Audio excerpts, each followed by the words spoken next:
Herkese merhabalar. Neşe'nin tarif adresi YouTube sayfama hepiniz hoş geldiniz. Arkadaşlar, bu görmüş olduğunuz yelek modelin size baştan sona yapılışını paylaşacağım. Ve yelek modelimizin adı, bu bölümde bir tarafını anlatayım. İkinci bölümde de hayırlısıyla yeleğimizin arka kısmı ve diğer tarafın yaka ve kol altı kesimini anlatıp yeleğimizin kenar tığlamasıyla tamamlamayı düşünüyorum. Sonunda da kaç tane ip gittiğini ve ölçülerini sizinle paylaşmış olacağım. Yeleğimi şöyle bir tanesini yaptım, tamamladım. Şöyle yakından da göstereyim modelimi. Bu şekilde arkadaşlar, kabarık bir model oldu. Mutlaka örmenizi tavsiye ederim. Ben çok beğendim. Sizlerin de beğeneceğini umuyorum.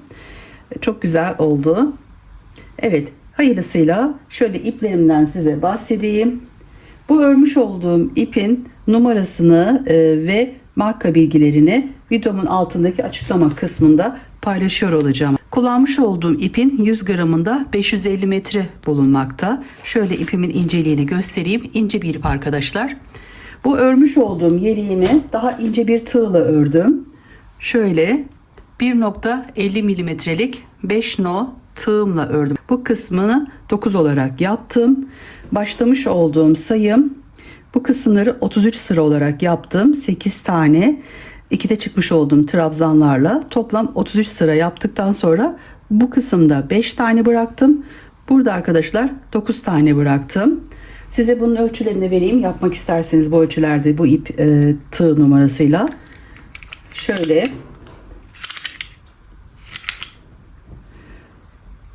bu kısımdan şöyle arkadaşlar toplam 51 santim olarak geliyor. En son ütüleniyor bu modelimiz. Omuzdan etek ucuna kadar ölçüm 68,5 santim olarak geldi. Önler kapalı olarak buradaki ölçümü verdim arkadaşlar. Bu kısmı şu şekilde açalım. Bir de o şekilde size ölçüsünü vermek istiyorum. Şöyle tam açık haliyle. Şu kenarlar şu an kabarık şekilde duruyor. Şu kısımlar. Evet, bu şekilde arkadaşlar, şöyle yaptığım zaman kabarık olduğu için bu şekilde ölçü alıyorum. 53 santim olarak geliyor. Rahatlıkla 42 bedeni olur arkadaşlar bu yeleğimiz. Evet. 3 tane model bu kısmı kurdum. Bu kısımlarda bir parçaya tek olarak uyguladım. Arka parçanın da bu kısmını buradan uyguladığım zaman bu şekilde bütünlük sağlamış oldu. Birleştirmiş olduğumuz yer bu kısım arkadaşlar. 1, 2, 3 bölümden oluşuyor yeleğimiz. Burada bu şekilde bir bütünlük sağlamış oluyoruz. İsterseniz benim yapmış olduğum gibi yırtmaçta yapabilirsiniz arkadaşlar. Evet, bu yeleğim bu şekilde. Şimdi kenarlarını biraz ince olarak yapacağım. Şu kısmı 9 değil 5 olarak size yapılışını paylaşacağım ve biraz daha kalın bir tığla uygulayacağım arkadaşlar. Bu kısım bu şekilde oldu. Ben şu kısma gelince buradaki sayımı 9'dan azalttım arkadaşlar. O yüzden şimdi yaptığımı da 5 olarak deniyorum ve tığımı da kalınlaştırınca inşallah bu ölçülerde olur diye düşünüyorum. Evet, videomun en son kısmına gelince de size ölçülerini paylaşmış olacağım. Hayırlısıyla örgümüzün yapılışına geçelim. Size modelimi arkadaşlar 2 numara 1.75 milimetrelik tığla anlatacağım. Öncelikle ipimi şöyle orta kısmından çıkartıyorum. Bu kısımda sonra örerken gelmesi rahat oluyor. Tıkıldığımız yerde ipimizi şöyle biraz daha çıkartalım. Şu kısımda düğümlenme olabilir. Bunu elimizle bu şekilde açıp düzeltip örgümüze devam edebiliriz. Evet, şimdi şöyle ipimin uç kısmını bulayım ve yapılışına geçelim.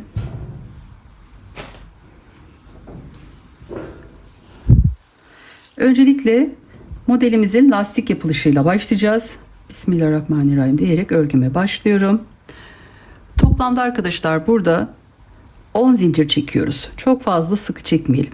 Önce tığımızı bu şekilde sabitleyelim. Bu kısmı saymıyoruz. Şimdi zincir çekmeye başlıyoruz. 1, 2, 3, 4, 5, 6, 7, 8, 9, 10. Çok sık olmayacak şekilde 10 tane çekelim. İsterseniz 11-12 fazla çekebilirsiniz. Sonra bu kısmı toparlarsınız. Tığın başını burada bir kere doluyorum. 1, 2, 3. Dördüncü zincir arasına şöyle arka kısımdan batıyorum arkadaşlar. Çevirdim. Dördüncü zincir arasına battım. Önce ikisini, sonra ikisini çıkarttım. Tığın başını doladım. Buradaki işlemleri çok sıkı yapmayalım. Sıradaki zincir arasına batıyorum. Önce ikisini, sonra ikisini çıkarttım. Sıradaki zincir arasına battım. 2 2 şeklinde çıktım. Sıradaki zincir arasına batıyoruz. Toplamda 8 tane 2'de çıkmış olduğumuz trabzanlar yapıyoruz. Evet, zincir aralarına takip ederek devam edelim. 2 4 5 6 7 bir tane daha yapıyorum. 8. Evet, bu sondaki kısma batmıyoruz arkadaşlar.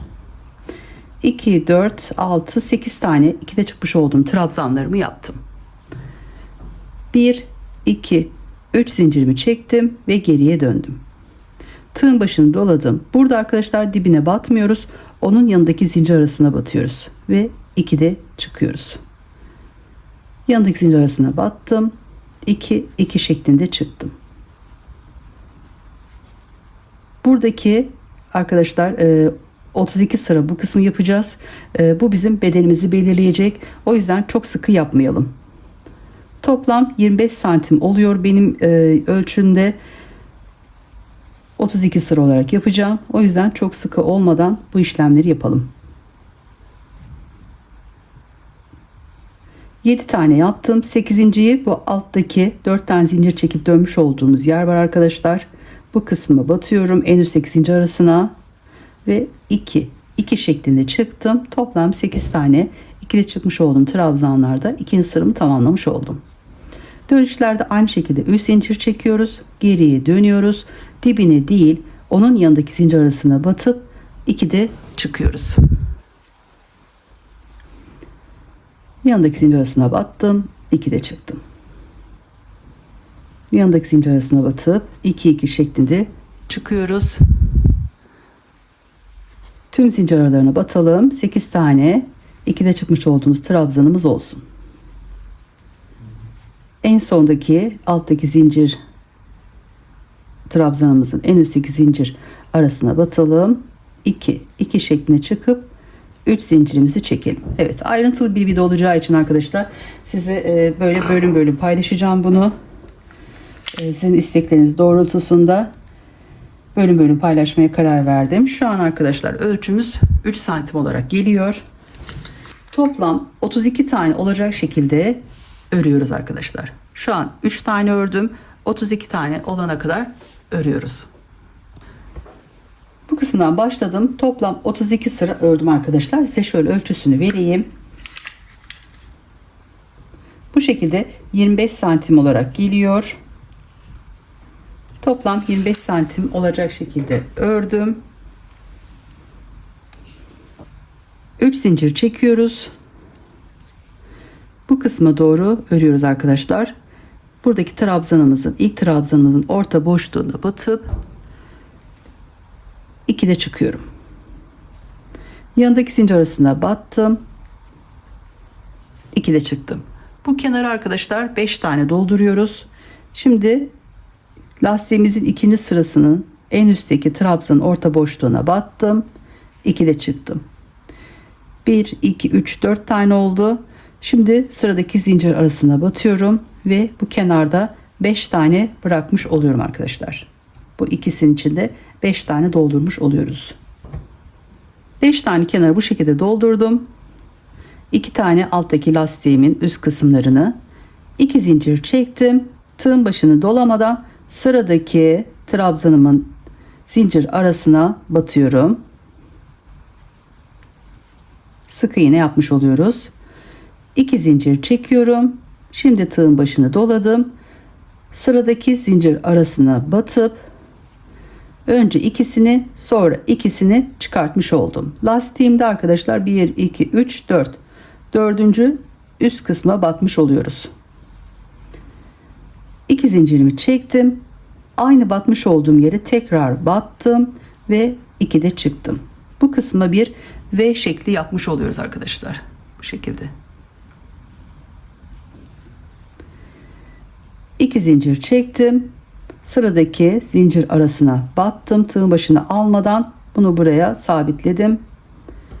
Burada yapmış olduğum işlemin aynısını yapıyorum. 2 zincirimi çektim. Tığın başını doladım. Sıradaki zincir arasına batıyorum. Önce ikisini, sonra ikisini çıkartıyorum. Evet, arada böyle 2 tane fiyongumuz, ortada bir V şekli oluyor arkadaşlar. Bu kısımda 5 tane doldurmuş olduk. Şu an 1 2 3 4 5 6.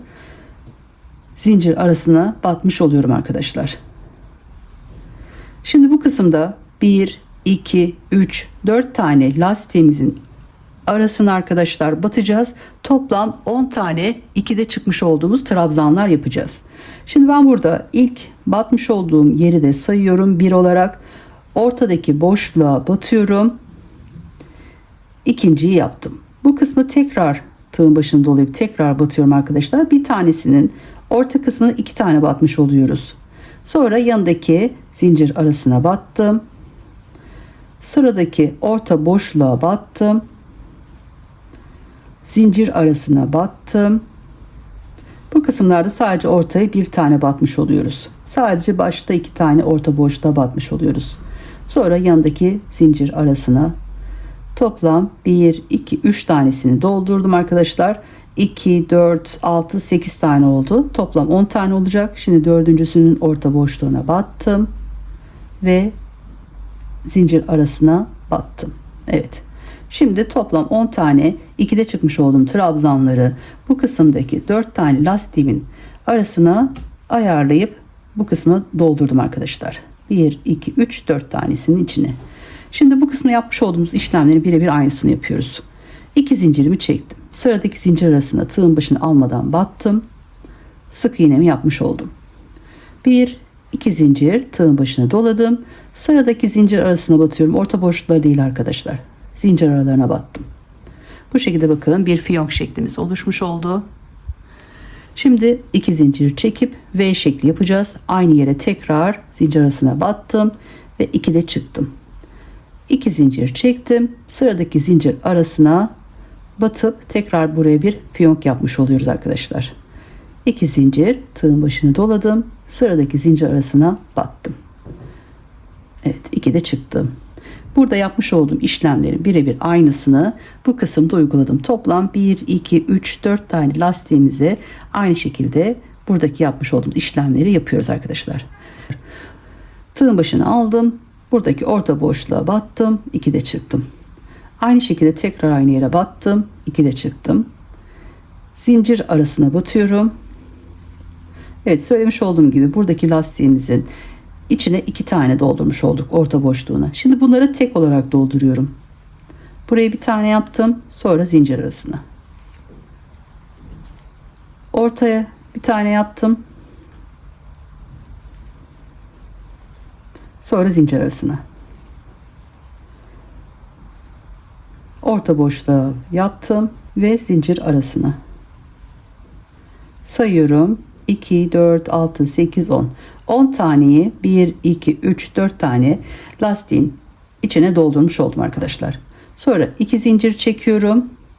Sıradaki zincir arasına batıyorum. Evet, aynı diğer tarafta yani şu kısımlarda yapmış olduğumuz işlemleri uygulayalım arkadaşlar. Ve sıra sonuna kadar bu şekilde örmeye devam edelim.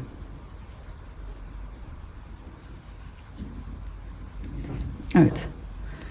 Burada yapmış olduğum işlemi ve sonrasını bu kısımda da uyguluyoruz. Sonra en son 2 tane araya da 5 tane doldurup sıramızı tamamlayacağız arkadaşlar.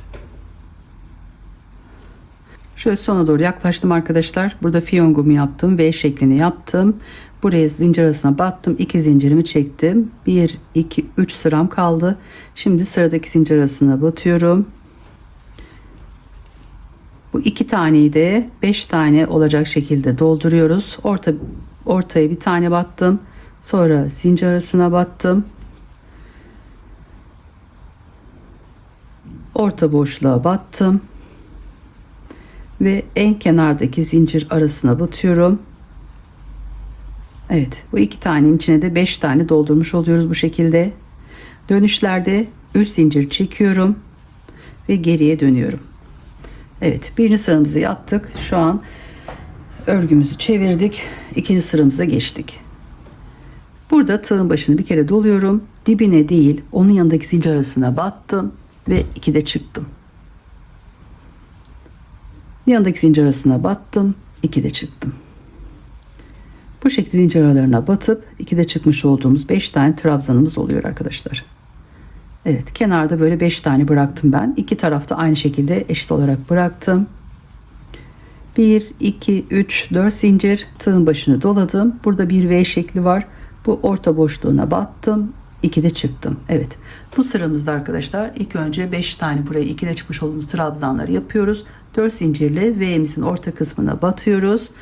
2 zincir çekip tığın başını doladım. Aynı boşluk arasına tekrar battım ve 2'de çıktım.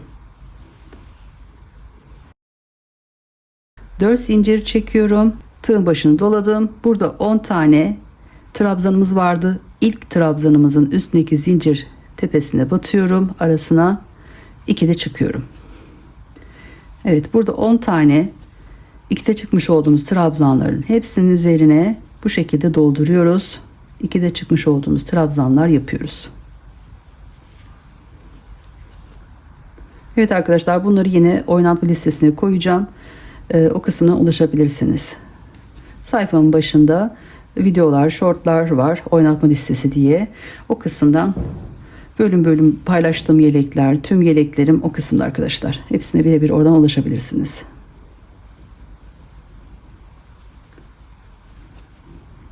En son zincir üstüne de battım. 10 tane bu kısmı doldurdum. Şimdi burada yapmış olduğumuz bütün işlemleri sıra sonuna kadar yapıyoruz arkadaşlar. 1, 2, 3, 4 zincir. V'nin orta boşluğuna battım. 2'de çıktım. 2 zincir. Aynı yere tekrar battım. 2'de çıktım. 4 zincir çekiyorum. Ve sıradaki trabzanımın üst kısmına battım. 2'de çıktım. Evet. Aynı şekilde arkadaşlar burada yapmış olduğum işlemleri bu kısımda da dolduracağım. Burada yaptığım işlemi bu kısımda ve burada uygulayıp en son 5 tane doldurup sıra sonuna kadar gidiyorum. Sıra sonuna kadar ördüm arkadaşlar. Birebir bu kısımlarda yapmış olduğum işlemleri uyguladım. En sonunda 5 tane 2'de çıkmış olduğum trabzanlarla sıramı tamamladım. Evet, şimdi 3. sıra için 3 zincir çekiyorum ve 3. sırama geçiyorum. Tığın başını doladım. Dibine değil, onun yanındaki zincir arasına battım. Aynı şekilde yapıyoruz arkadaşlar. Bu kısımlar böyle 5 tane dolduruyoruz. Bu sıramız da çok kolay arkadaşlar. 1, 2, 3 tane dolduracağız. 4. sıramıza geçtiğimiz zaman desenimizi V şeklini yapacağız arkadaşlar. Şimdi bu ilk sırada yapmış olduğumuz işlemleri burada uyguluyoruz. 2 zincir çektim. 4 zincir çekmiş olduğum yere orta boşluğuna battım. Sık iğne yapmış oluyoruz. 2 zincir V'mizin orta kısmına battım. 2'de çıktım. 2 zincir aynı yere tekrar batıyoruz. Bu kısımlar hep aynı şekilde devam edecek. Bir tanesine bir sıramızda 4 zincir çekiyoruz. İkinci sıramızda bu şekilde yapıyoruz arkadaşlar. 2 zincir çektim. Orta boşluğa battım. 2 zincir ve ilk sıradaki zincir arasına battım. Tüm bu kısımdaki 10 tane trabzanımızın üst kısımlarını bu şekilde dolduruyoruz arkadaşlar. Evet. Bu birinci sırada yapmış olduğumuz işlemlerin hepsini bu kısımda uygulayalım. Buralarda şu yapmış olduğum işlemleri uygulayalım ve sıra sonuna kadar gidelim.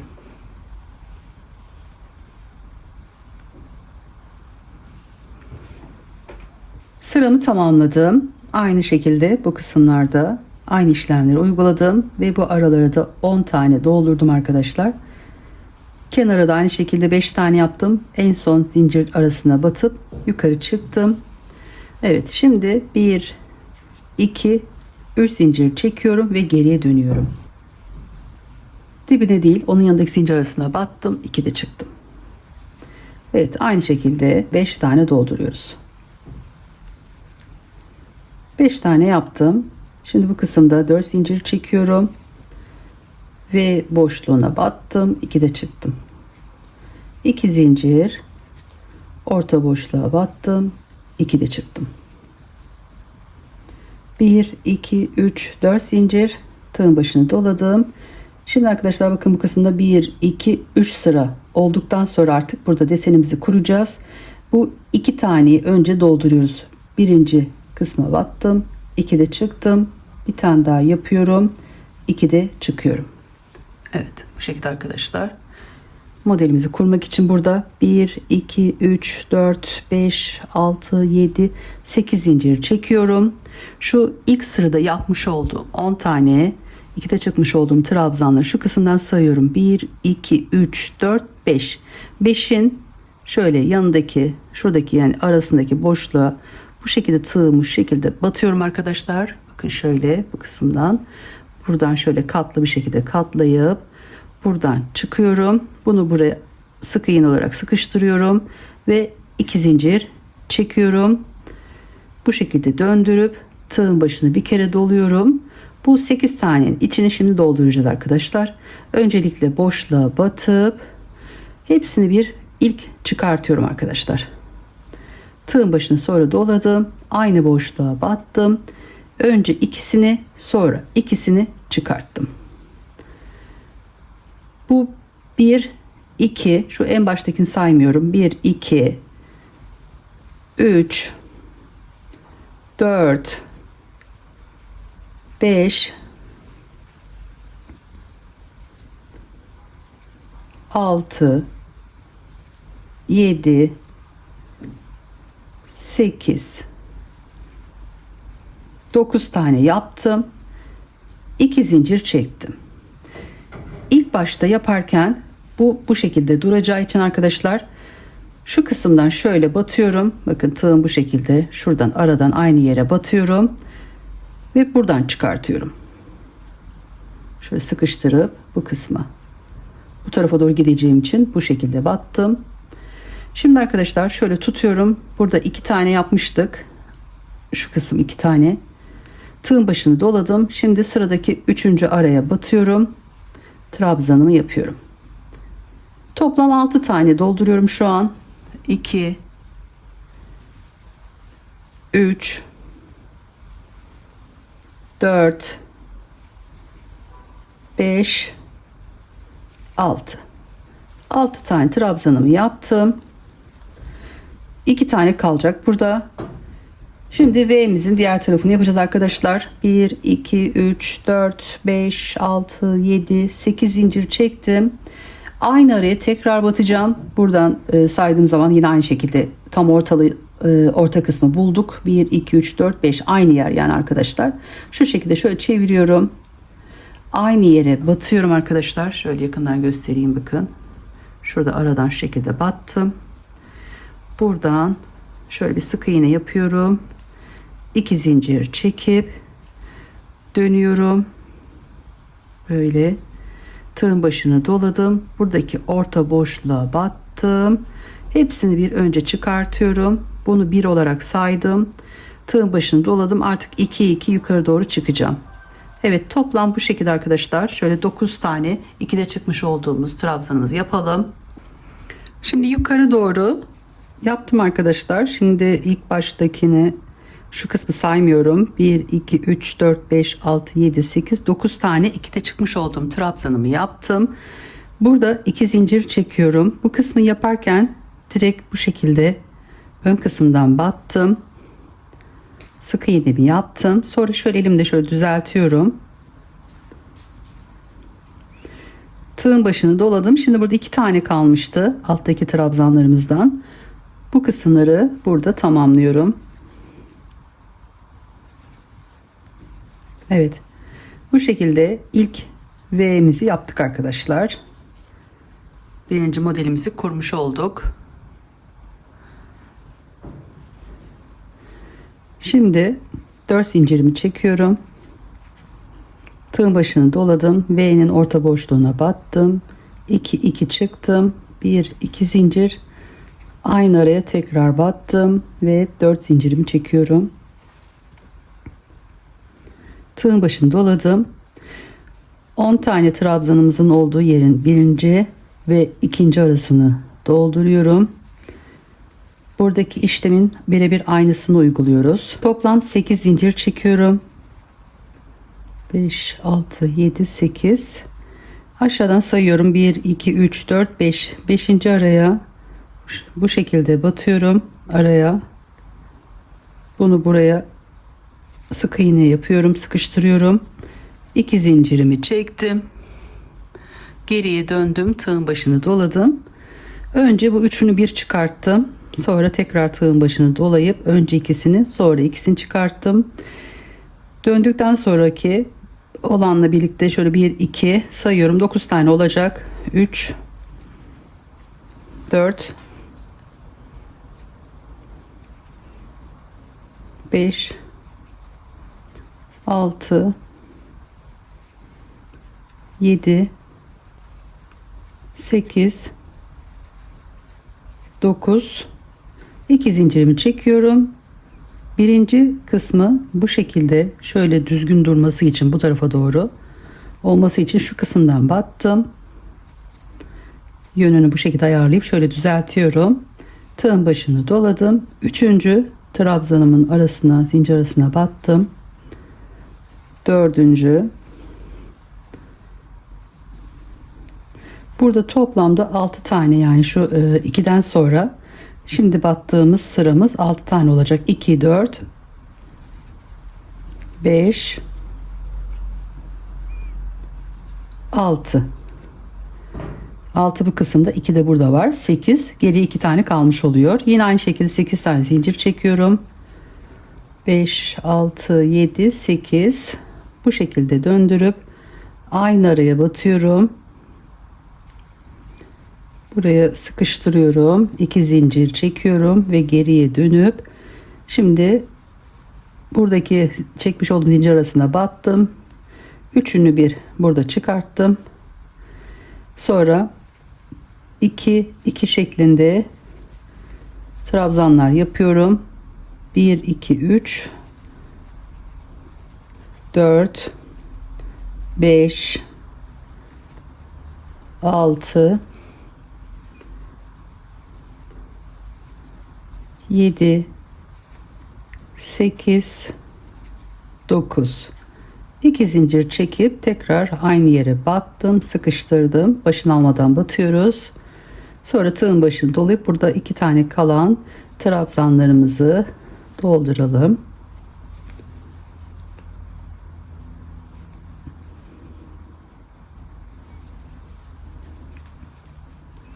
Evet, ikinciyi de bu şekilde yaptık arkadaşlar.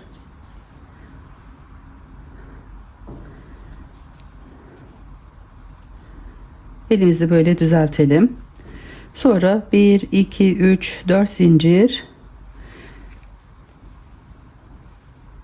V'nin orta boşluğuna battım. 2 de çıktım. 2 zincir çektim. Tekrar aynı boşluğa battım. 2 de çıktım. 4 zincirimi çektim. Tekrar V desenimizi kurmak için birinci ve ikinci trabzanımı doldurdum. 1 2 3 4 5 6 7 8 zincir çektim. 1 2 3. sıranın yani en alttaki ilk sıramızın 1 2 3 4 5 sayıyorum. 5 ile 6'nın orta kısmına battım. Buraya şöyle sıkıştırıyorum. 2 zincir çektim, geriye döndüm. Tığın başına aldım. Bu kısmı doldurmak için hepsini bir çıkartıyorum. İlk, sonra 2 2 burayı dolduruyoruz arkadaşlar. Toplam 9 tane olacak şekilde dolduralım. 1 2 3 4 5 6 7 8 ve 9. 2 zincir çekiyorum. İlk yapmış olduğum bu kısma doğru dönüş olacağı için şu şekilde düzgün dursun diye buradan batıyorum. Sıkıştırıyorum. Şöyle elimle de düzeltiyorum ve buradan sıradaki trabzanımın battım. Toplam 6 tane şu an dolduruyorum bu boşlukları. Yani en sonda 2 tane kalacak şekilde dolduralım. Evet, burada 2 tane kaldı. Tekrar 8 zincir, 4 5 6 7 8, aynı araya bu şekilde şöyle tutuyorum, buradan batıyorum arkadaşlar, sıkıştırıyorum, 2 zincir çekip geriye dönüyorum, tığın başını aldım, orta boşluğa battım, önce hepsini çıkarttım, sonra 2 2 şeklinde 9 tane dolduruyorum, yukarı doğru çıkıyorum. 4 5 6 7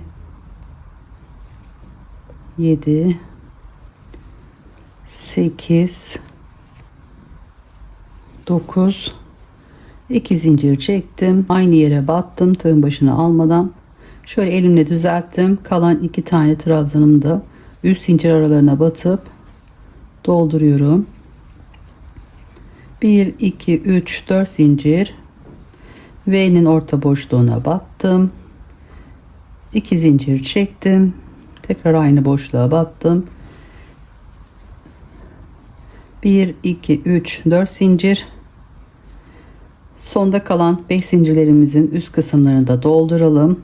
5 tane trabzanımız vardı, bu kısımları dolduruyoruz. 4 taneyi doldurdum, en sondakinin üst arasına battım, 1 2 3 zincirle geri döneceğiz. Evet, ilk 3 tane V'mizi bu şekilde ilk sıramızı yapıyoruz arkadaşlar. Sonra ütülüyoruz, ütüyle düzeliyor arkadaşlar, hepsi böyle yatıyor. Bu şekilde yaptık arkadaşlar. Şimdi dönüşümüzü yapalım. 3 zincir çektim, geriye döndüm, aynı şekilde alttaki sıralara, zincir aralarına batıyoruz, 2 de çıkıyoruz.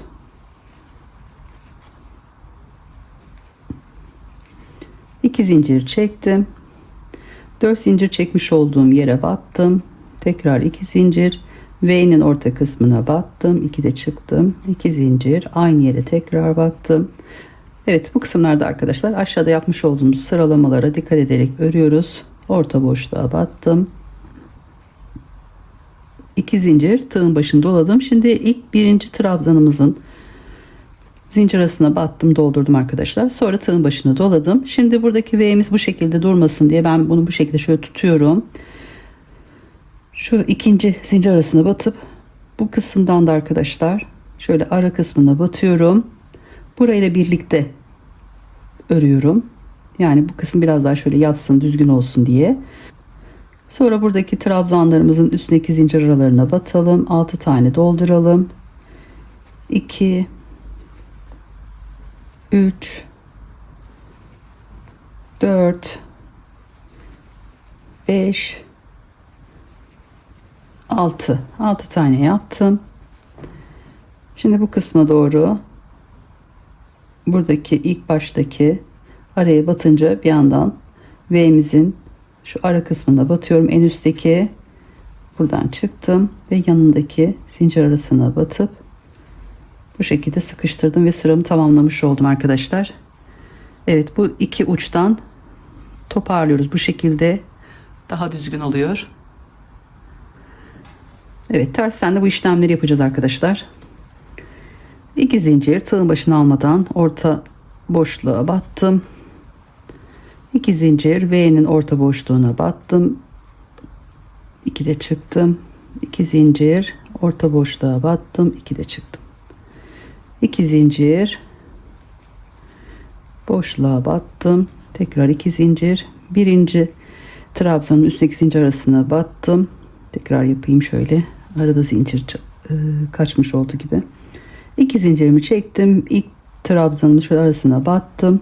2 de çıktım. Şimdi buradaki bu şekilde duruyor arkadaşlar. Düzgün dursun diye şu boşluğa batacağım. 2 zincir çekip battığımız yer var. Şurada boşluk var ilk sıra.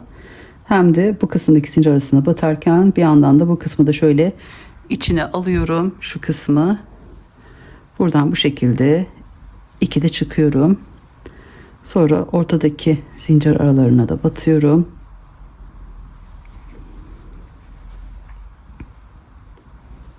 Üç, 4, 5, 6. Evet. Sıradaki zincir arasıyla birlikte bir öndeki V'mizin üst arasına battım. İkisini bir buradan çıkartıyorum. Sıkıştırıp 2 de çıkıyorum. Sonra yanındaki zincir arasına da battım. Daha çok yatsın istiyorsanız, isterseniz bu kısımda şu kısımdan şu aradan batabilirsiniz arkadaşlar. Arada çok böyle bozuk olan kısımlarda bu işlemi de yapabilirsiniz ya da her seferinde aynı yere de batabilirsiniz. Bu şekilde yapmanız da yeterli olacaktır. 2 zincir orta boşluğa battım. 2 zincir V'min orta kısmına aynı şeyleri tekrarlıyorum. 2 zincir orta boşluğa, yine aynı yere geldik. İlk trabzanı dolduruyoruz. Sonra ikinciye batarken bir yandan da diğer kısımda da zincir arasına battım. Trabzan olan boş kısma battım arkadaşlar. Bu şekilde. Sonra ortadaki 6 taneyi de dolduruyorum. Trabzanlarımı yapıyorum. Gayet kolay ve bir o kadar da gösterişli arkadaşlar. Kabarık durmasıyla birlikte modelimiz çok güzel duruyor. Ben çok beğendim. Evet. Buradaki ayrıntılara dikkat ederseniz o zaman daha iyi olacaktır arkadaşlar. Evet, aynı şekilde bu kısımdaki yine şuradaki ara orta boşluğa battım. İkisini bir burada sıkıştırmış oluyoruz hem düzgün dursun diye. Yanındakine de battıktan sonra 2 zincir. Evet, bu şekilde sıramızı tamamlayalım. Sıra sonuna kadar geldik. 2 zincir ve bu kenardaki 5 taneyi de dolduruyoruz. 2, 3, 4 ve sondaki zincir arasına da batıp en üst noktasına battım ve 3 zincirle, evet, bu şekilde V'lerimizin ilk sırasını yaptık ve tersten dönüşle tutturmuş olduk arkadaşlar. Bu şekilde oluyor modelimiz. Şimdi arkadaşlar bu kısım bizim şu en başta yapmış olduğumuz birinci sıramız. İkinci sırada yapmış olduğumuz işlemi burada uygulayacağız. Sonra üçüncü sıramızı yapacağız. Döndüğümüz zaman tekrar bu V'yi yaptığımız dördüncü sırayı yaptığımız şekilde o zaman da bu modellerimizi kuracağız. Burada yapmış olduğumuz işlemleri uygulayarak yukarı doğru ilerleyeceğiz arkadaşlar. Şimdi şöyle bu kısmı da gösterelim. 3 zincir çektim, geriye döndüm, yine aynı şekilde yukarı doğru 5 tane olana kadar bu kısımları böyle beşli olarak devam ediyorum ben. 5 tane yaptım. 2 zincirimi burada 4 zincir çekiyoruz. Şimdi bu kısmı doldurduğumuz zaman burada 4 zincir çekeceğiz. Orta V'nin boşluğuna battım. 2 de çıktım. 2 zincir aynı şekilde yapalım arkadaşlar. Altlarda yapmış olduğumuz uygulamaları yapalım. Şimdi bu kısma geldik. Buradaki bütün trabzanlarımızı arkadaşlar dolduruyoruz. Evet, bu sırada bu işlemi yapacağız arkadaşlar. Burada 10 tane 2'de çıkmış olduğumuz trabzanlar var. Bunları tek tek zincir aralarına batıp sıra sonuna kadar burada bu işlemi yapacağız. Ortalarda da şu en başta yapmış olduğum gibi 4 zincir çekip batıp V'mizi yapalım arkadaşlar. Sıra sonuna kadar ilerleyelim.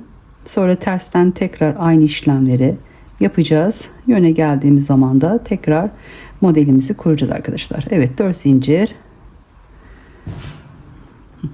Burada yapmış olduğum işlemi uygulayacağım şimdi bu kısımda. Sonra burada da aynı şekilde dolduralım. Sıra sonuna kadar örelim arkadaşlar. Evet arkadaşlar, bu sıramızda bu şekilde tamamladık. Sıra sonuna kadar gittim. 1 ve 2. sıramızı yaptık. Şimdi 3. sıramızı yapmak için bu başta yapmış olduğumuz 3. sıra gibi yapıyoruz arkadaşlar. 3 zincirle geri dönüyoruz. Kenarları aynı şekilde 5 tane dolduruyoruz.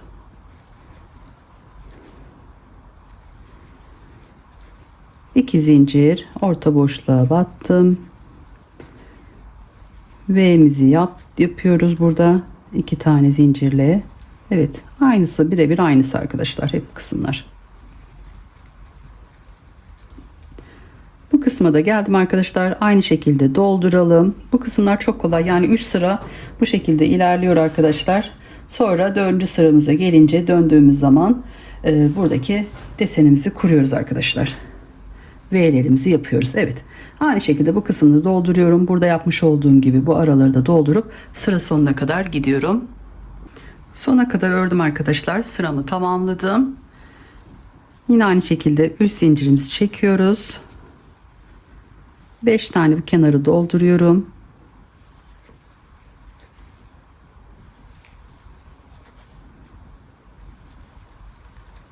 Ara ara böyle sayalım arkadaşlar. Aralarda kayma olmasın. Sayımız eksilmesin. 3-4 zincir.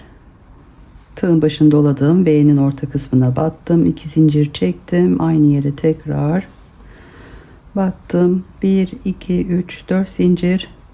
Şimdi bakın buradan 1, 2, 3 tane oldu arkadaşlar. Şimdi bu dördüncü yaparken aynı aşağıdaki gibi V'mizi yapacağız. Bu kısmı ilk baştaki zincir arasına battım. Bir tane daha yanındakine batıp doldurdum ikisini. Burada 10 tane vardı. İkisini doldurduktan sonra 2, 3, 4, 5, 6, 7, 8 zincir çekiyorum. Bu şekilde tutuyorum. Buradan 1, 2, 3, 4, 5. araya şu şekilde şu kısımdan tek araya batıyorum.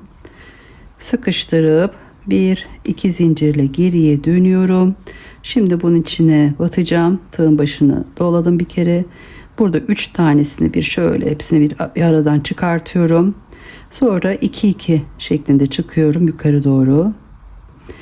Döndüğüm yeri, şu 2 zincir çekmiş olduğum yeri saymıyorum arkadaşlar. 1 ve 2, 3, 4,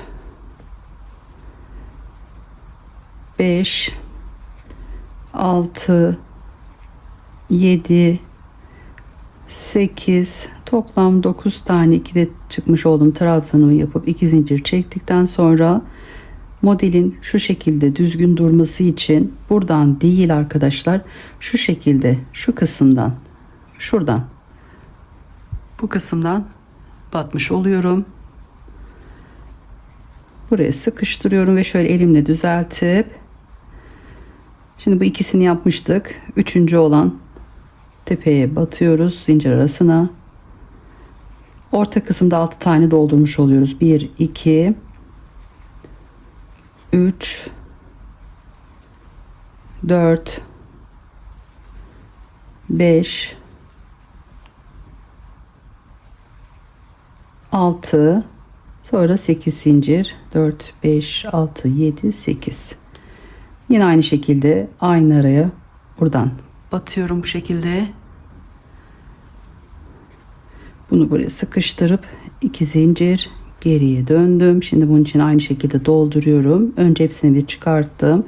Sonra 2 2 şeklinde 1 2 3 4 5 6 7 8 9 tane yaptım. 2 zincir çektim. Şimdi önden bu şekilde battım. Elimle düzelttim ve kalan 2 tane trabzanımı yapıyorum. Üst kısmındaki zincir aralarına battım. Evet. Sonra 4 zincirle V'mizin orta kısmında batıyorum. 2'de çıkıyorum. 2 zincir aynı yere battım. 1 2 3 4 zincir çektim ve burada 2 tanesinin tepesine batıyorum, dolduruyorum yani. Sonra tekrar yapayım şu kısmı. 1 2 3 4 5 6 7 8 zincir ve şu şekilde tutup 1 2 3 4 2 4 5 5. ile 6.'nın orta kısmına şöyle aradaki zincir arasına batıyorum. Şu kısımdan. Evet, aynı şekilde arkadaşlar bu kısımları dolduruyoruz. Evet, modelimiz bu şekilde ilerliyor arkadaşlar. Evet, bu kısımlarda böyle dolduralım burayı. Şöyle ben bu kısmını şöyle sıramı bir tamamlayayım. Evet, sonra ütüyle düzelecek arkadaşlar. Bir de arka kısımdan şu ikinci yaparken burayı da tutturuyoruz. O zaman şöyle daha düzgün duruyor. Evet, şöyle sıramı tamamlayayım. Buradaki yapmış olduğum işlemleri devam ediyorum yapmaya. Evet arkadaşlar, ikinci sıra V'lerimi de yaptım arkadaşlar. Sona kadar gittim, döndüm, 5 tane doldurdum. Burada yapmam gereken işlemleri yaptım. Şimdi arkaya gelince burada da yapmış olduğumuz gibi bir tanesini dolduruyoruz. Trabzanımızı yapıyoruz. İkinci trabzanımızı yaparken önce bu kısma batıyoruz. Sonra arkadan şuradaki boşluğumuz, iki zincir çekip batmış olduğumuz yerde şöyle arada boşluğumuz var. Bu boş kısma batıp bunu buraya sabitlemiş oluyoruz arkadaşlar. Sonra sıradaki trabzanlarımızı yapıyoruz. Şöyle 6 tanesini.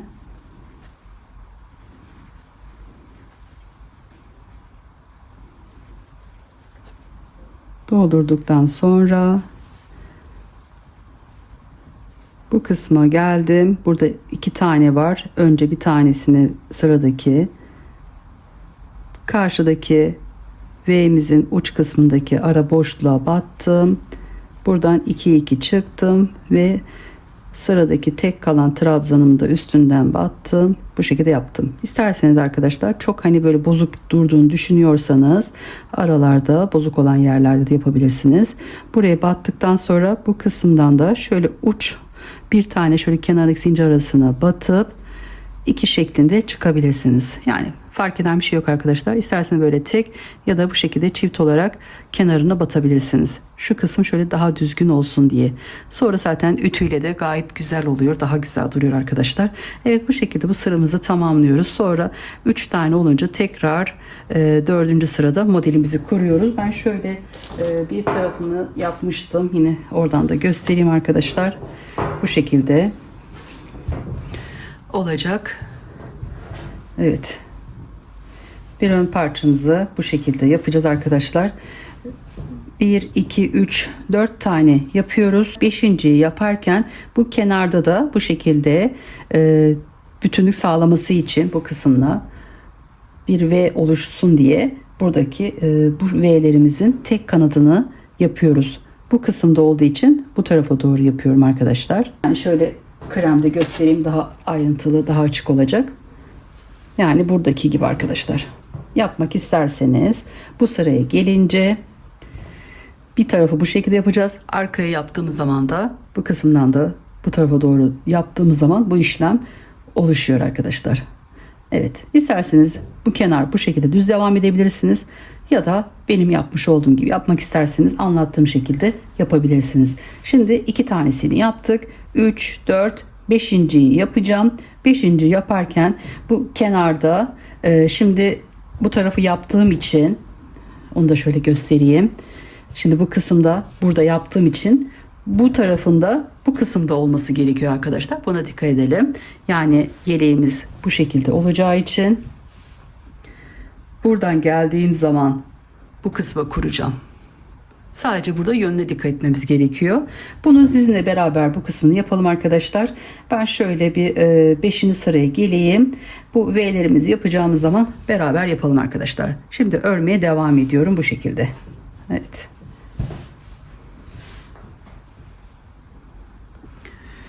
Yırtmaç kısmının nasıl yapıldığını size anlatmak istiyorum. Şimdi bu parçamda arkadaşlar 1, 2, 3, 4, 5. 5. sıramda V şeklini verdim. Sona geldim. Sonda yırtmaç yerini ayarlıyorum. Diğer parçamda 1, 2, 3, 4 parçamızı yapıyoruz. 5.'yi yaptığımızda tamamını yapıp arkadaşlar bu ilk yapmış olduğum işlemi bu kısımda ayarlıyorum. Burada 3 tane doldurdum. Sonra aynı şu şekilde yaptığım gibi buradan 8 zincir çektim. Alttan 1, 2, 3. ara köşeye battıktan sonra aynı şekilde 2, 2 yukarı doğru çıkıyorum ve en son 2 zincir çekip battım. Aynı şurada yapmış olduğum işlem gibi. Sonra 2 tane kalan trabzanımı doldurup bu şekilde V'lerimi örmeye devam ettim. Bu kısım bizim yeleğimizin ön kısmı olduğu için burayı yapmıyoruz. Bu şekilde bırakıyoruz. Bu parça yaparken arkadaşlar 1, 2, 3, 4, 5. sıramda V'lerimi yaparken burasını boş bıraktım ve bu şekilde gidiyorum. Yırtmaç bu kısımda olacağı için şimdi bu uygulamayı yapacağım. Buradaki sıralamaya dikkat edelim. Biri bu tarafta olacak. Bu kısımda bu tarafta. Burası yeleğimizin ön kısmı. Aynı bu kısımda yapmış olduğum gibi 1 ve 2. trabzanımı yapıyorum. Sonra 8 zincir çekiyorum.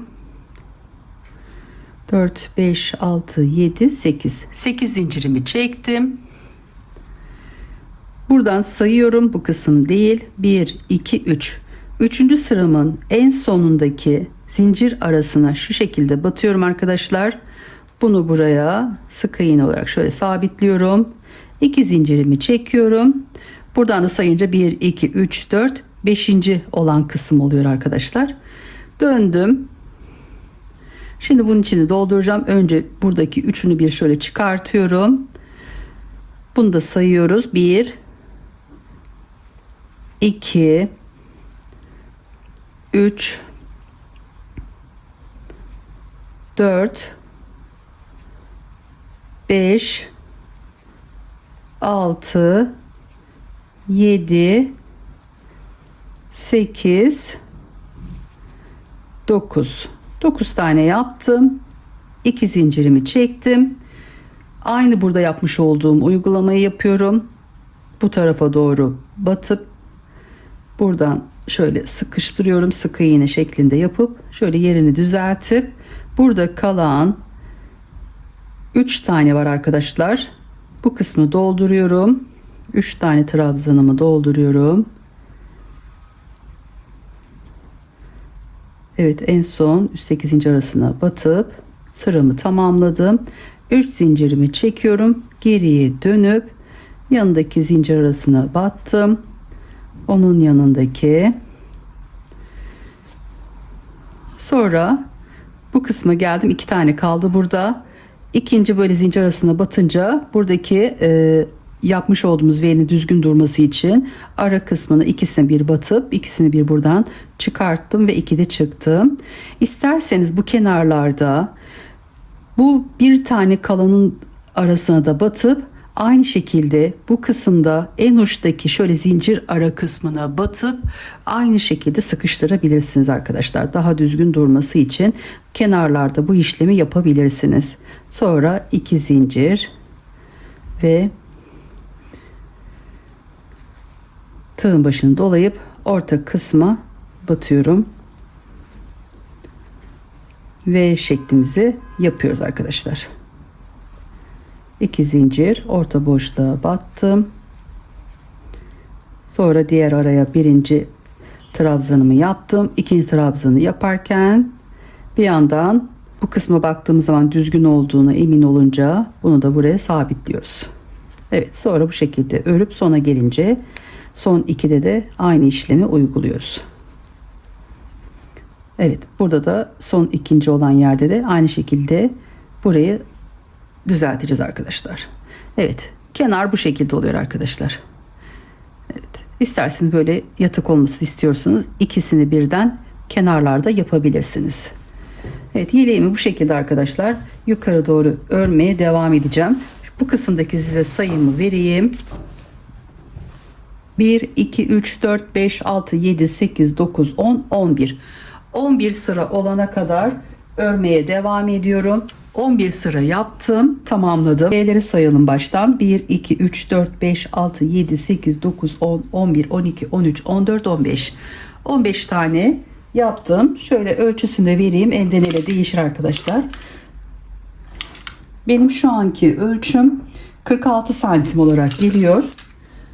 200 sıra daha geçeceğiz. Şöyle krem yeleğimde yapmış olduğum gibi.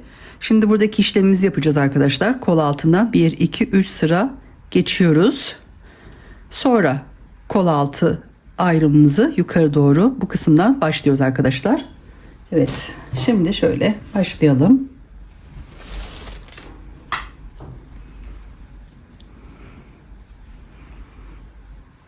En son sıramı tamamladım.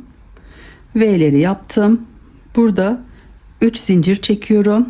Tığın başını dolayıp geriye döndüm. Dibine değil, yanındaki zincir arasına battım. 2 de çıktım. Aynı şekilde. Sonra bu kısmı yaparken toplam şöyle sayı vereyim. 1, 2, 3. Dördüncü zincir arasına batarken önde yapmış olduğumuz V'nin şöyle ara kısmında batıp bu kısmı da bu şekilde birleştirmiş oluyoruz. Yanındaki zincir arasına da battım. Bu sıradaki 5 taneyi ördüm arkadaşlar. Şimdi orta kısma geldim. Bu orta kısımda şöyle 1, 2, krem yeleğime bakayım ne kadar yapmışım. 3 tane içini doldurmuşum arkadaşlar. 3 tane dolduruyorum. 3 tane 2 de çıktım, trabzanımı yaptım. Sonra burada V'miz vardı. Onun en başındaki trabzanımın tepesine battım. Ortadaki boşluğa battım. Buradaki trabzanın üstündeki zincir arasına battım. Şimdi ortadaki boşluğa tekrar geldim. Bu kısmı da aynı şekilde 3 tane 2 de çıkmış olduğum trabzanlarımı yapıyorum. Burada bir tane modelimizin arkadaşlar şu kısımdan bırakacağız. Yukarı doğru düz yapmış olduğumuz yeri. 3. sıramızı yaptıktan sonra bu işlemi yapacağız. Bu kısmı komple düz olarak devam ediyoruz.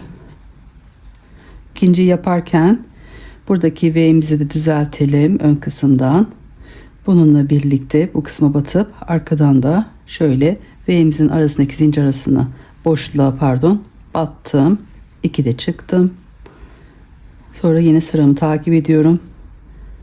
Ortada 6 tane yapmış olduğumuz 2 de çıkmış olduğumuz trabzanları da aynı şekilde trabzanımızın tepesindeki zincir arasına batıp dolduruyorum.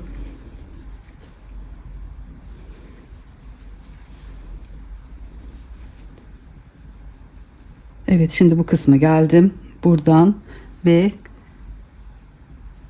arasından V'mizin arasından battım. Yanındaki zincir arasına battım. Evet.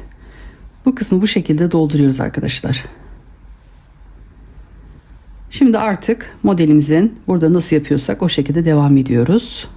2 zincir, orta boşluğa battım. Tekrar 2 zincir, V'nin orta boşluğuna battım. 2 zincir. Evet, aşağıda yapmış olduğumuz işlemleri yaparak sıra sonuna kadar gidelim. Yaka kesimine için şu an bir şey yapmıyoruz. Dönüşte uygulama yapacağız. Bu kısımları yaparken buradaki V'lerimizin şu üst arasına batmayı unutmayalım. Evet, ikinciye batarken diğer taraftan da boşluğa battım. Sonra ortadaki zincir aralarına batıyorum. Bu kısma gelince de aynı şekilde bu kısma batacağım. Bunlar bu şekilde yatmış oluyor. Daha iyi oluyor arkadaşlar. Aynı işlemleri burada uyguluyoruz. Ve sıra sonuna kadar örüyoruz. Ön kısımdan bu şekilde, kol altını bu kısmı bu şekilde yaptık.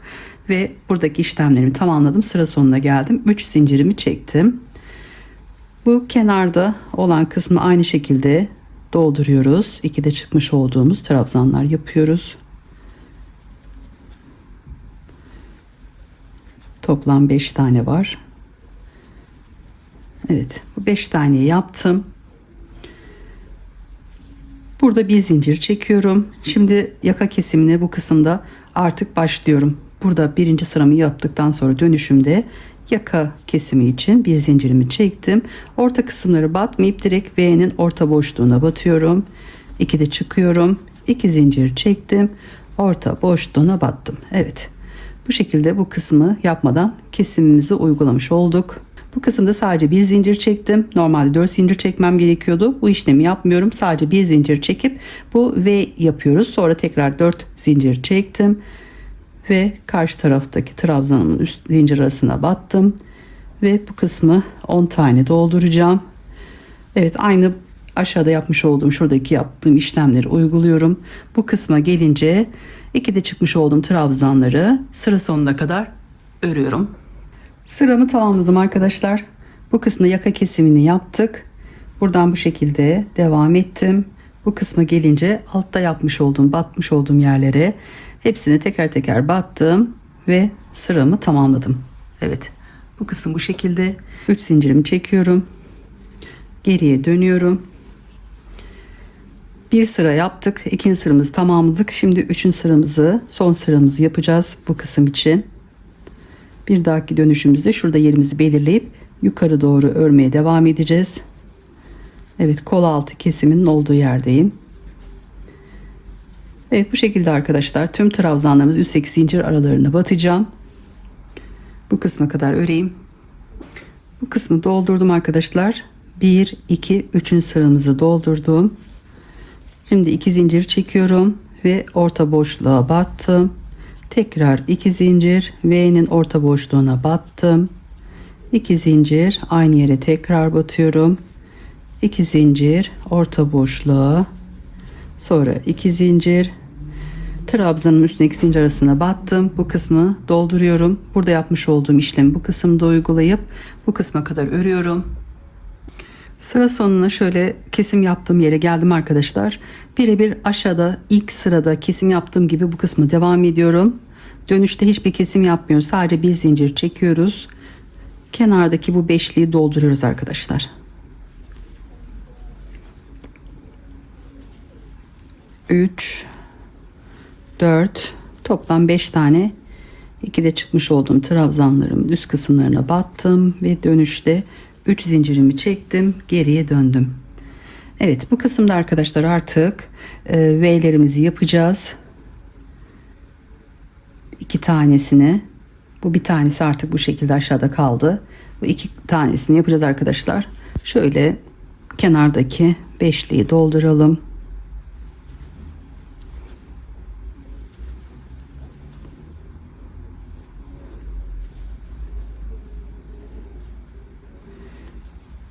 Burada bir zincir çekiyorum.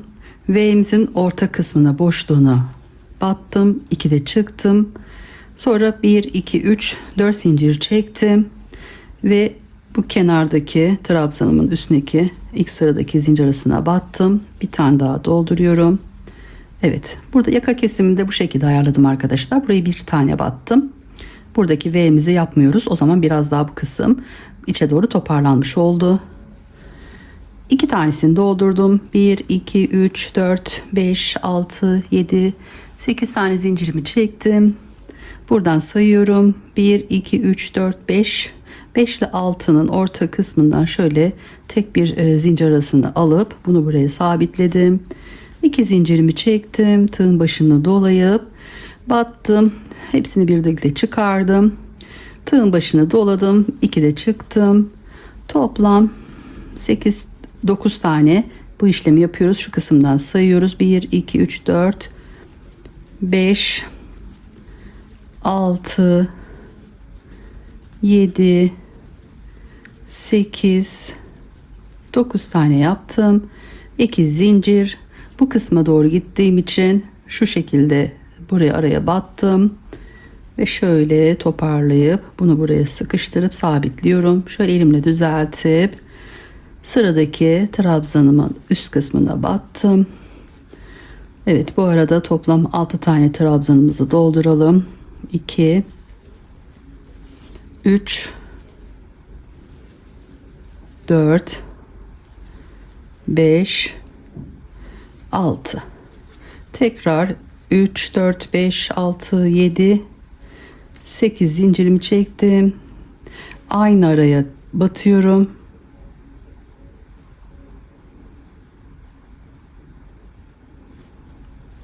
Bunu buraya sabitleyip 2 zincirimi çekip döndürüyorum şöyle. Evet, aynı işlemleri uyguluyorum. Toplam 9 tane dolduruyorum.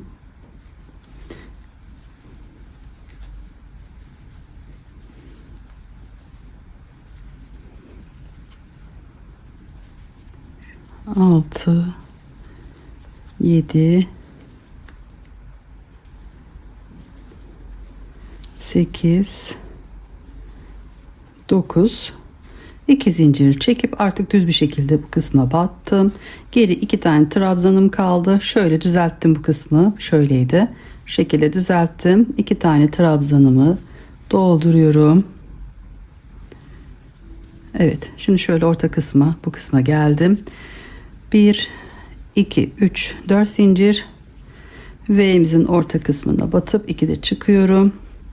2 zincir orta boşluğuna battım.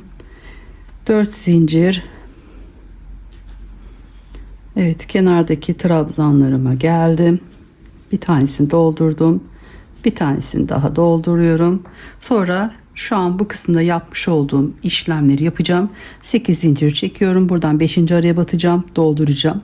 Ortada 6 tane trabzanımı yaptıktan sonra burada en son 2 tane kalıyor o zaman. 8 zincir çekip yine bu kısımda yapmış olduğum işlemleri uyguluyorum arkadaşlar. Sonra arada 4 zincir çekip şu kısma geliyorum. Evet arkadaşlar, bu şekilde ördüm. 2 tane V'mizi yapmış olduk. Sonra bu kısmı düz olarak devam ettim. Şimdi ileri doğru gitmiyoruz arkadaşlar. Burada bu kenardaki kadar yapalım. 5 tane. Bir tanesini yaptım. 2, 3, 4 ve 5.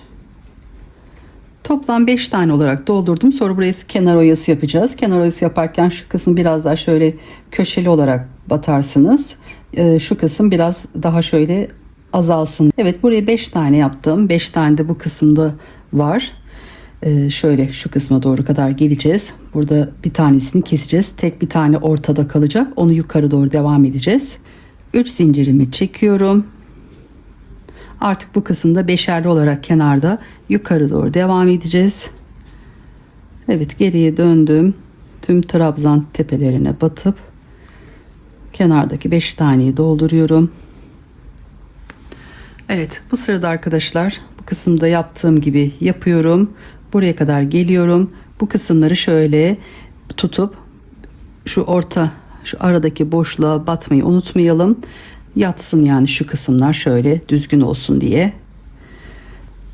Evet, bu kısımdan arkadaşlar ikinci sıradayız. Bu şekilde ters kısımdan yaka kesimin olduğu yere geldim. 2 zincirimi çektim. Ortadaki boşluğa battım. 2 zincir çektim ve bu kenardaki 5 tanenin en başındaki araya battım. Evet. Aşağıda şöyle tek üçgenin ortasına batmıştık. Bu kısımda da bu şekilde yapıyoruz. Evet, 5 tane 2'de çıkmış olduğum trabzanlarımı yapıyorum.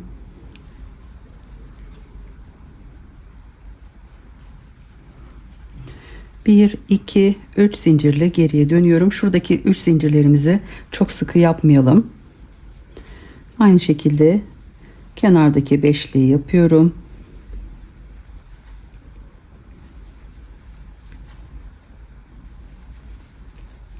Yaka kesimin olduğu yere geldim. Kenardaki beşliği doldurdum. Şöyle altta fiyonk olan yerdeyiz arkadaşlar. Şurada fiyonkumuz var.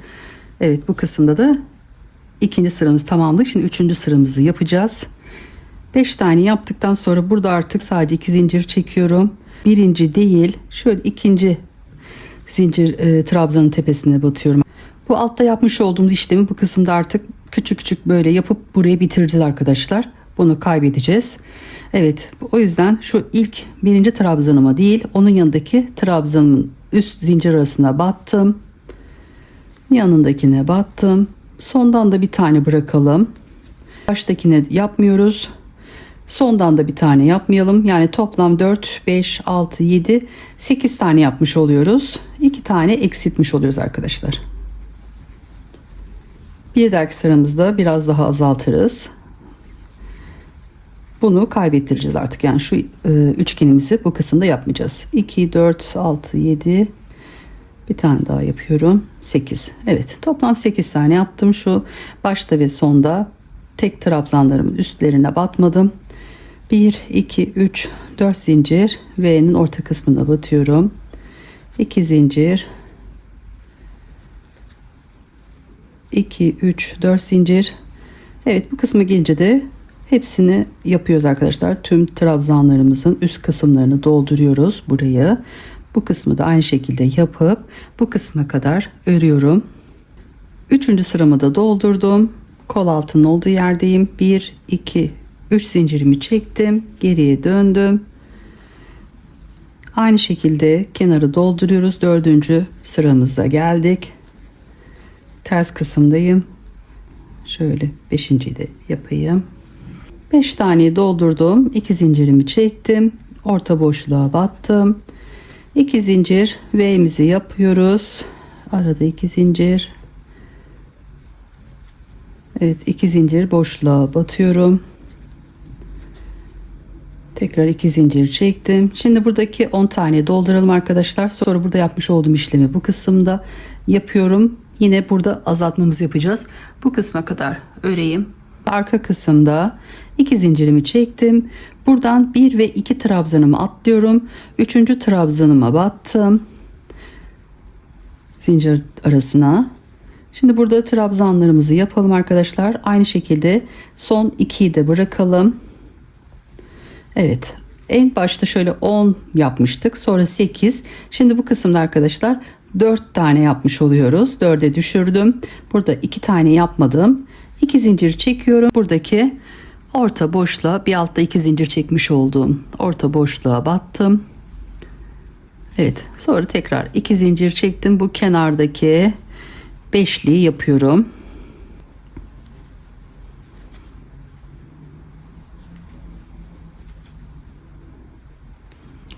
Evet, dönüşlerde aynı şekilde 3 zincirimi çektim ve geriye döndüm. Evet, şöyle ön kısımdan şu an bu şekilde duruyor. Bu kısımları arkadaşlar çok sıkı yapmayalım. Şu kenarları, zincirlerimizi çok sıkı çekmeyelim.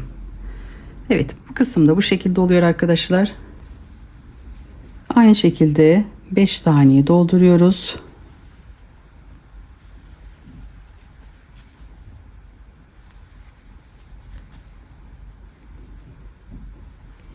Evet, trabzanlarımı yaptım. Yaka kesiminin olduğu yerdeyim. Şimdi buradaki sayımızı azaltalım yine arkadaşlar. Burada 4 tane yapmıştık. 1 2 3 4. Bu baştaki ve sondakini doldurmayalım. Şu ortadaki 2 tane dolduralım arkadaşlar. Burada şimdi bir zincir çekiyorum. Bir zincirimi çektim. Tığın başını doladım. Bu kısımdaki ilk trabzanımı atlıyorum.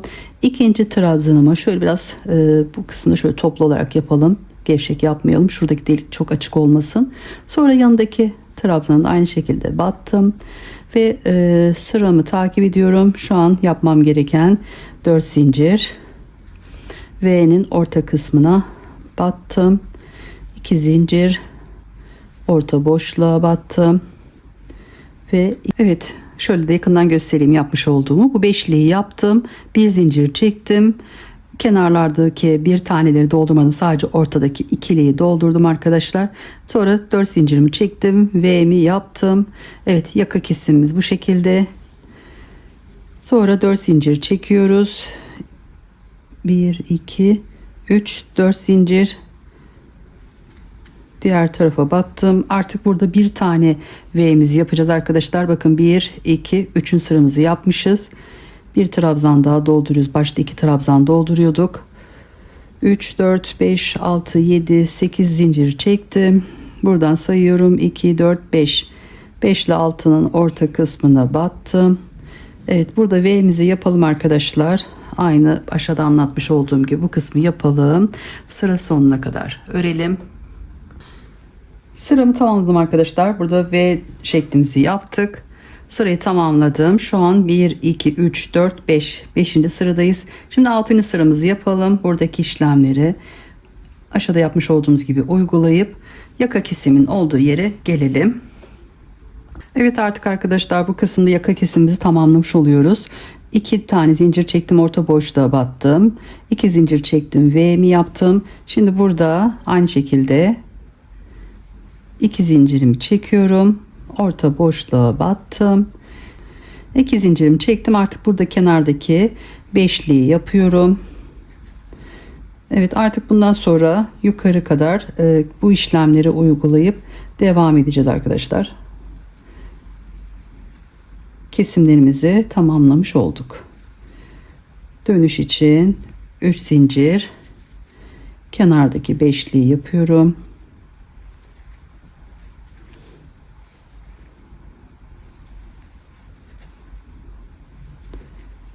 Evet, burada 4 zincir çekiyorum. V'mi yapıyorum.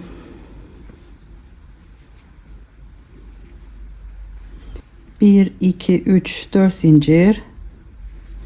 Aynı şekilde tüm trabzanlarımın üst zincir aralarına batıyorum. 10 tane trabzanımı yapıyorum. Artık bu sırada kesimimiz bitmiş oluyor arkadaşlar. Yaka kesimimizi tamamladık. Düz olarak devam ediyoruz. Buradaki tek bir tane V'miz kaldı. Onu yukarı doğru öreceğim. Öreyim, sonra size sayısını vereceğim. 1, 2, 3, 4 zincir çekiyoruz burada. V'mizin orta boşluğuna battım. 2 zincir. 1, 2, 3, 4 zincirle kenardaki beşlimizi yapıyoruz. Kenarlarda beşliler kaldı. Ortada da bir tane V'miz kaldı. Evet, burada 2 tane de boşluklarımıza uyguladıklarımızı yapalım. Evet, şöyle yapayım. Sonra 3 zincir çekiyorum. Evet. Yaka kesimimizi tamamladık. Artık yukarı doğru düz devam ediyoruz. Bunu bu şekilde.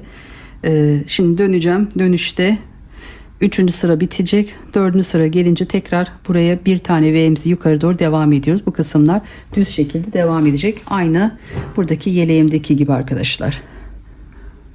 Evet, bu şekilde. Şuradan saydığım zaman şu kesimin bir altta, yaka kesimi başladığım yerden saydığım zaman 1, 2, 3, 4, 5, 6, 7. Sonra en sonda tüm zincir aralarına batıp bu kısmı tamamlamışım. Evet. Şöyle bir öreyim. Yeleğimi tamamladım arkadaşlar, bir ön parçasını. Kol altı kesimini anlattım, yaka kesimini. Sonra buradan saydığım zaman 1, 2, 3, 4, 5, 6, 7.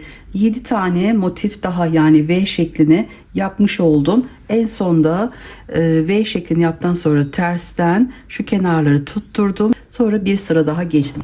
Evet, bu şekilde size şöyle ölçülerini de vereyim. Şöyle 20,5 geliyor bu kısım. Burası da 12,5 santim olarak geliyor. Yeleğimin şöyle boy ölçüsüne vereyim. Şu an yeleğimin ön parçasını ütüledim. Bu şekilde yeleğimin boyu 70 santim. Eni bir ön parçamızın 25 santim. Evet, yeleğimizi sonra üzerine ben buhar verdim arkadaşlar. 2 kat ütü bezimi koydum. Mutlaka ütü bezimiz nemli olacak. Nemli ütü bezini koydum. Üzerinden şu V'lerin de düzelmesi için bu şekilde ütülüyoruz. Yeleğimizi hafif buhar vererek şunlar yatsın diye ütümüzü yapıyoruz. Şu an ütülenmiş haliyle ön kısmı bu şekilde, arka kısmı da böyle. Yapmış olduğumuz trabzanlarla modelimiz kendini topluyor. Gayet güzel bir model oldu arkadaşlar. Model kendini çok salan bir model değil. Gayet güzel.